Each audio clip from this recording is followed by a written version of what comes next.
Subhash bridge જે છે એ અમદાવાદ શહેરની જીવાદોરી સમાન છે કે ત્યાંથી મુખ્યત્વે ટ્રાફિક પસાર થાય છે. જે નાની મોટી ક્ષતિઓ જે તે વખતે સુભાષ બ્રિજમાં જાણ થઈ હતી એટલે તાત્કાલિક ધોરણે આપણે કોઈ પણ જાનહાનિ કે બીજા પ્રશ્ન ના થાય એના કારણે આપણે ત્વરિત રીતે બંધ કરવામાં આવી હતી. એના પછી સુભાષ બ્રિજનું આખું સર્વે ફાઉન્ડેશન લેવલથી કરી અને આપણે ટેન્ડર કરવાનું આગળ નક્કી કરી અને કામગીરી કરવાની હાથ ધરવાની નક્કી કરવામાં આવ્યું હતું.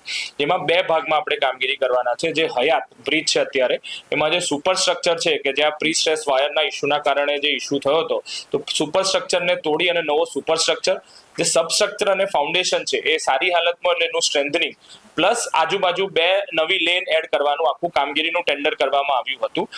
બીજા પ્રયત્ને ટેન્ડરમાં એજન્સી આવી અને આજે સ્ટેન્ડિંગમાં મંજૂરી આપવામાં આવે છે. જેમાં જે હયાત બ્રિજ છે એના સુપરસ્ટ્રક્ચરને રિપ્લેસ કરી અને જે સ્ટ્રેન્થનિંગ કરવાનું છે એનો સમયગાળો 9 મહિનાનો છે. એટલે 9 મહિનામાં જે હયાત બ્રિજ છે એને રિપેર કરી અને કામગીરી હાથ ધરવામાં આવશે, જેથી હયાત બ્રિજ ઉપર જે ટ્રાફિક થતો તે રાબેતા મુજબ ચાલુ કરી અને ટ્રાફિકનો ભારણ જે બીજી જગ્યાએ ડાયવર્ઝન કર્યું છે ત્યાંથી ઓછો કરવામાં આવશે.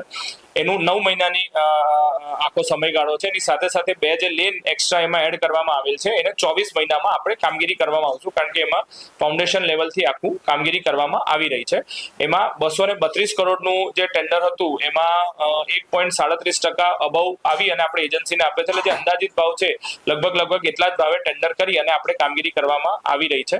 9 મહિના એટલે આવતા વર્ષે લગભગ શરૂઆતમાં 2027માં આપણે જે એક્ઝિસ્ટિંગ હયાત છે રિપેરિંગ કરીને ટ્રાફિક માટે ખુલ્લું મૂકશું અને 24 મહિનામાં જે નવી લેન છે એડ કરીને આપણે કામગીરી પૂર્ણ કરશું.